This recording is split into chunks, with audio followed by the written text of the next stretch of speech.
For the clients that's gotten miraculous results, it's completely changed their life.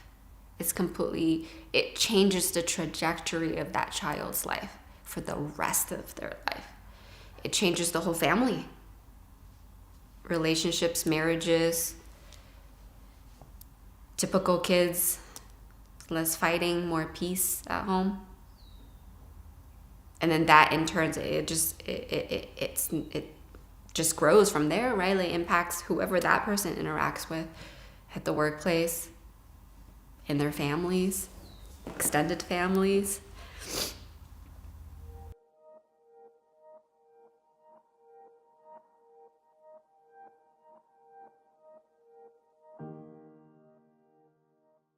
Hello, my name is Zenka Caro. I'm founder of LightNet, and my passion and purpose is to make the impossible possible.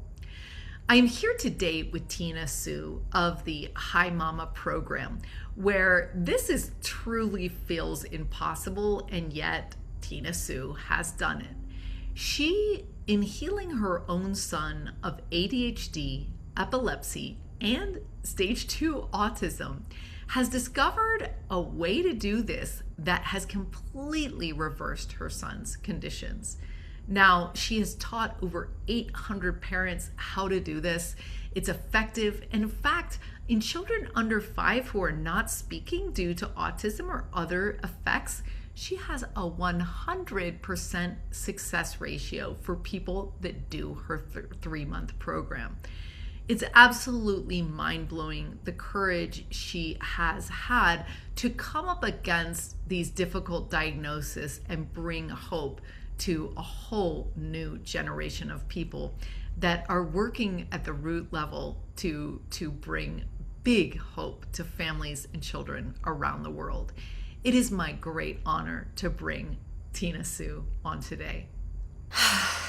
My purpose is to get the word out that autism is not permanent. And I want to get this to the mainstream, because the current mainstream view is that once you're handed a diagnosis, you have a permanently disabled child. And that's what I was given.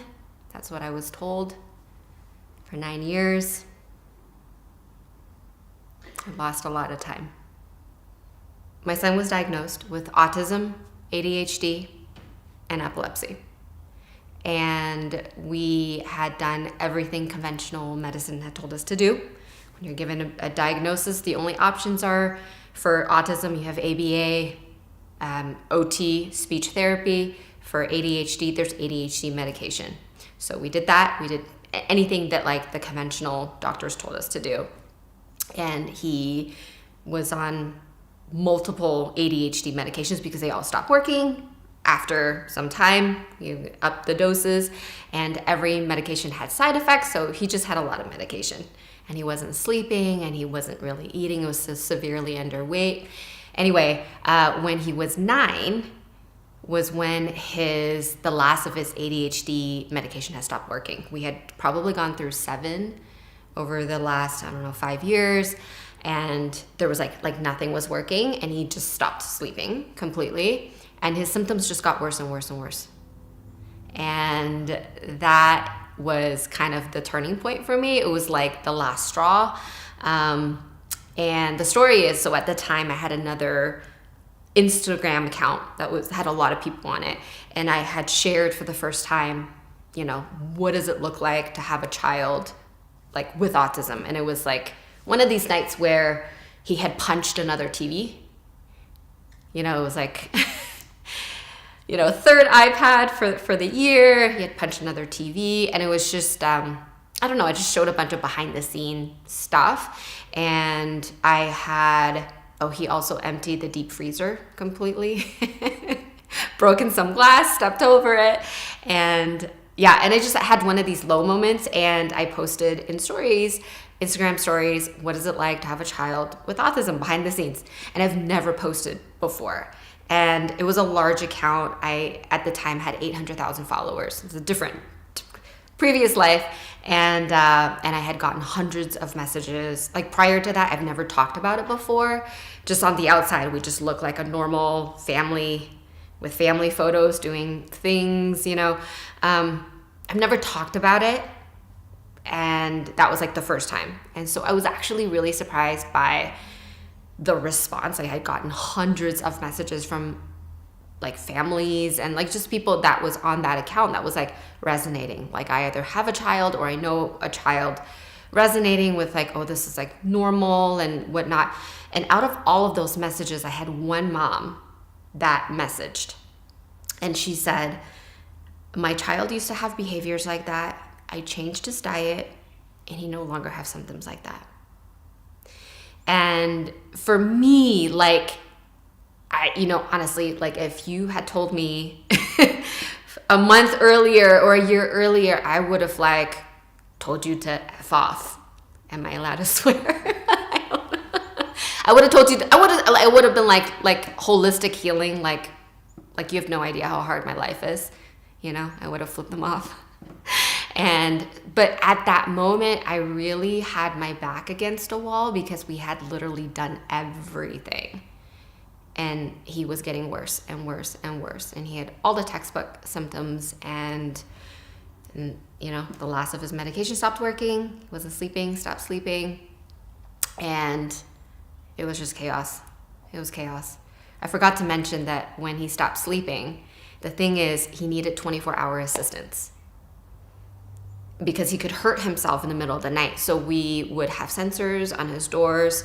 So when I was literally sleeping with one eye open. So when he got up, I could, because he'll do crazy stuff like, falling from the second floor or, he could set the house on fire. He's done things like breaking glass and stepping over them on his bare foot, like just things that are unsafe just because he couldn't control his body. So it was really like the last straw. I had my back against a wall. And when I got that message from that mom, that was just like a turning point for me because I have nowhere else to go. I have nowhere else to go. So I went all into the world of holistic healing for autism and ADHD and did the throwing spaghetti against a wall, anything I could get my hands on. And then it worked. In 2 years, all of his autism, ADHD, and epilepsy symptoms went into remission. He's been seizure-free for the last 4 years, 5 years, 5 years. Yeah, off of seizure meds. He was on seizure meds before. Yeah. So before healing, previous to healing, he had no short-term memory. And this is really common with kids with ADHD, where it's just like short-term memory he also had auditory processing disorder, which is also really common for a lot of kids on the spectrum to have as well. And so he would just have a hard time processing words and remembering things. So for example, he would try to say a sentence or describe something, but mid-sentence, he would mix the words around and then forget what he said previously and get completely frustrated. And so communication was like a triggering point. But that's just to demonstrate limited memory. But he just had a really hard time learning. He was 3 years behind in school, just couldn't learn. And we had him in Brazilian Jiu Jitsu, because we had tried, he was our firstborn. We were doing everything that typical parents are trying to do, get them into sports and get them into stuff. But we've tried all the different team sports and it just didn't work. It didn't work. He didn't get it. He get frustrated and it was really difficult. So we found Brazilian Jiu Jitsu. It's individual. And so then he's been taking classes, but it never stuck. He couldn't remember things. So he didn't really progress. It was just a thing that he did. So in between, so I'm just gonna very quickly. So the way that we go about healing, in the process that I teach in my programs, is first we heal the gut, and we heal the nervous system, and then we heal the brain. Because the reason why our kids are delayed in these symptoms is because they're missing neurological connection, because the body is busy fighting off inflammation and other things that's in the body. That's the only reason why they're missing skills, right? And so we got to stop the fire when we heal the gut, When we work on the gut, like then there's no fire, there's no inflammation that's going into the brain, you know? And so anyway, so once we did that, we healed the gut, healed his nervous system, healed the brain, neurological connection starts to form and memory started coming back. Also social skills and speech. But with memory, what was remarkable is Brazilian Jiu Jitsu, he started to learn for the first time where he couldn't previously. And so he was able to learn and remember moves and put them into practice, and just like, and he went like this, and he made it into the competition team. And then he started competing. He started competing and he started traveling the country, competing. And in 2 years, and he's fighting with like other boys that are typical, that's been doing this since they were 5 or 6. And my son at the time didn't know how to tie his shoes or use a zipper until like a few months earlier. But within that 2 years, he ended up winning the IBJJF PANS Championship, which is the kids' version of World Championship. And he did that 2 years in a row. He did that, and then the year after. I know. But yeah, this work picked me. I was, and I still am, I have another company, and at the time I had 50 employees, so it's a business that where a lot of family depended on it, and I just felt like this calling that I have to do this. And it was like a huge decision to do. It was just, I just felt like, and actually I was trying to teach it for free on Instagram, and I have been for years, but I wasn't like, people don't get the impact necessarily because it's not about learning the information. It's not the information, it's actually integrating it and so it requires attention, like personalized attention for that parent. And so I made the decision to focus on this full time. And so I've done different iterations of the program, but the current program that I am doing is called Hi Mama. And it was inspired by one of my favorite clients named Marlene, whose kiddo went from completely nonverbal, 0 words, wasn't sleeping through the night, struggling, stimming, and within 6 months, he's speaking in sentences, says, "I love you, Mama," for the first time. And so it was really like inspired by that. Like I just did a lot of soul searching on like who is my like favorite, to work with. And so originally it started out with helping nonverbal kiddos 5 and under. But now it's expanded to like all the way up to the oldest child we have in the program is 21 years old, all spectrum, all the way to, from nonverbal all the way to high functioning, communicating verbal, but they're using the container as a healing container. And so the success rate you're asking. So for my success rate currently, knock on wood, for kids 5 and under, completely nonverbal, 0 words, to saying their first words is 100%. And people like to ask, like, when is too old? And it's tricky, it's such a tricky question to ask because, yes, it's easier the younger a child is because their brain is more malleable, right? But also, today's the youngest your child will ever be. So don't use the excuse of my child's not 5 years old or under 5. I mean, we have adults. Like, think about it. Like, adults get into car accidents and lose their speech or lose, like, not able to walk, and they can learn. So the brain is malleable and flexible. The hardest part, I think, is being misunderstood.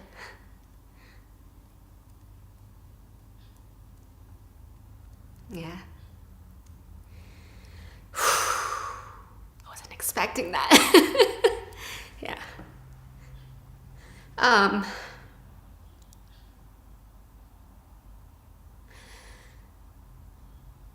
The reason why I'm doing this work is because I know how hard it is.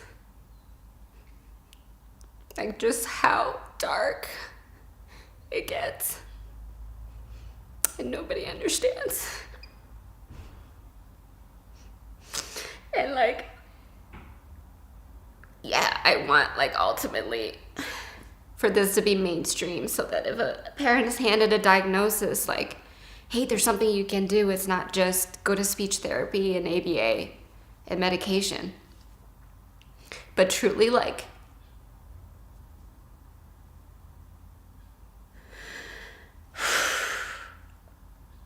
I mean, I went through 9 years.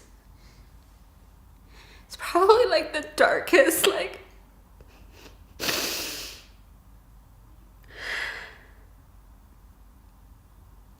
the darkest, like, hardest thing I've ever gone through. And like, you're not given a manual, you know? And so like, I want to shorten that time for another parent, mom, dad, family, grandmother, caretaker, because it's unnecessary suffering, you know? For the clients that's gotten miraculous results, it's completely changed their life. It changes the trajectory of that child's life for the rest of their life. It changes the whole family. Relationships, marriages, typical kids, less fighting, more peace at home. And then that in turn, it just grows from there, right? Like, impacts whoever that person interacts with at the workplace, in their families, extended families. But I believe that I'm here for a specific group of parents who I'm meant to serve. And they usually will feel some kind of resonance that doesn't make logical sense. Like, they'll find the page, either they heard it through a friend or they saw something or it just showed up on their Instagram feed, and they're instantly drawn, but then their brain comes up with like, oh, this must be a scam, or I don't know, this might not work for me, and all of the doubts, the logical mind comes in. But they continue watching, and something inside will keep bringing them back into the page. Keep bringing them back. And then that parent listens to their intuition, dives in. Usually they get the most results, where the parents aren't second guessing. I've worked with over 800 families. I work with families in groups. The Hi Mama program is 3 months with 12 months of support. And in that 3 month, if a parent goes all in, it doesn't matter how severe the child is. It doesn't matter how old the child is. It doesn't matter how much experience that parent has on the healing journey. It doesn't matter if they've been on diet changes for years. They will see results in those 3 months if they go all in the process. And it's not hard. It's a mental commitment, making it a priority, and being open. If a parent comes in and they're very defensive with their arms crossed and they're not open, it's not going to work either. And so, but if a parent comes all in and they're open and they're willing to go all in just to give this a try, 100% for 3 months, they will see results. Always. Yeah. For me, the kind of path I've gone on, and it's not perfect, but really just like listen to my body, like on what feels joyful, what feels delightful, what feels satisfying for me to do next. And I use that as a guiding post on what the next step is. Because I believe that your desires is like the map to your destiny, right? It like shows you what the next thing is. I'm like recently I've like learned more about human design, and within human design, each energy type have different alignment themes. And so I'm a manifesting generator. For manifesting generators and generators, alignment theme is satisfaction. So anytime you're like, if you can take action on, okay, if you have two decisions, which feels more satisfying? Or if you have to make a decision, or if you have to take an action, how can I take the action with more satisfaction? That is going to just make you be in more alignment. It's going to be a lot more enjoyable. You're going to feel a lot more whole. And so, and that's different. Like a projector, the alignment theme is success. So unless that person feels successful in the results that they have, they won't feel well. They won't feel as whole. Versus for us, manifesting generators, like satisfied. If I'm satisfied, I don't necessarily need the result. I feel happy, right? For manifestors, peace. For reflectors is surprise. So I found that to be really helpful, because sometimes, especially on the internet, right? In the ages of like following successful people and doing what people who are successful, but they're different energy types from you, So a projector that's following, for example, a manifesting generator or a generator, they're going to get completely burnt out trying to be a type that's not them. It's like giving diesel gas to a car that doesn't take diesel. And so I found that to be helpful, of finding what my theme or what my purpose is. Yeah. If the majority of the world was living their purpose, we would have a lot more happier people. A lot more joy, a lot more laughter, a lot more production, I think, a lot more creativity, a lot more creation. Because we're all here for different things, Like for me, I always knew my purpose had something to do with growth, something to do with community, something to do with like groups. And then and this found me. I thought it was something else. I didn't know. So what I would like to tell the world is anything is possible. Literally anything is possible. We're the only limitation. And the way to get anything, for miracles to happen, is to take the pressure off of ourselves. I think we're just all like conditioned, especially through the school system, to be so hard on ourselves. If we don't get the result immediately, then we gotta like be mean on ourselves, like be mean and like put ourselves down and go into the not good enough. So now we have to work harder, which creates more stress. But the way to create miraculous result is to like lean back, be playful. You can still work hard without being mean to yourself. I don't know if that will help.